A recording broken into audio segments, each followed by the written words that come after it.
CP சொல்றாரு, அடுத்த தலைமுறையில இருக்கிறவங்க ஜென்சி, ஜென் ஆல்பா, ஜென் பீட்டான்னு ஒவ்வொரு ஜெனரேஷனா உருவாக்கிட்டு இருக்காங்க ஜனா. பொதுவா உங்க மேல அப்படி இருக்க கூடாது, இப்படி இருக்க கூடாதுன்னு விமர்சனம் வைக்கிறாங்களே தவிர அவங்கள சரியா வழி நடத்துறதுக்கு நம்ம ஏதாவது செய்யணும்னா அது ரொம்ப கம்மி தான் ஜனா. நீங்க அப்படிப்பட்ட ஜெனரேஷனை பாக்குறதுக்காண்டி இவங்க உங்களை கூப்பிடுறாங்க ஜனா. உங்களை மாதிரி சீனியர்ஸோட ஸ்பீச் மோட்டிவேஷனா இருக்கும். ப்ளீஸ் அக்செப்ட் பண்ணிக்கோங்க. அமல் சொல்றாங்க, ஆமா ஜனாமா, இது உங்களுக்கு மாத்திரம் இல்ல, எங்களுக்கும் பெருமை தான். ஜனாமா ப்ளீஸ் போயிட்டு வாங்க. Madam please madam. ஜனா சொல்றாங்க, ஐயோ ப்ளீஸ் எல்லாம் சொல்லாதீங்க, நான் வர்றேங்க. Thank you madam.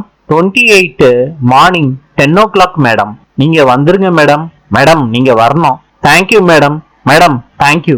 ஜனா வர்றேன்னு சொல்லி அவங்கள வழி அனுப்பி வைக்கிறாங்க.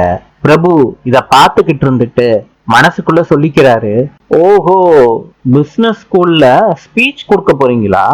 அந்த ஸ்பீச்லயே உங்களை காலி பண்றேன். பிரபு மனசுக்குள்ள நினைச்சுக்கிட்டே ஜனாவை பார்த்து சிரிக்கிறாரு. நாளை சந்திப்போம்.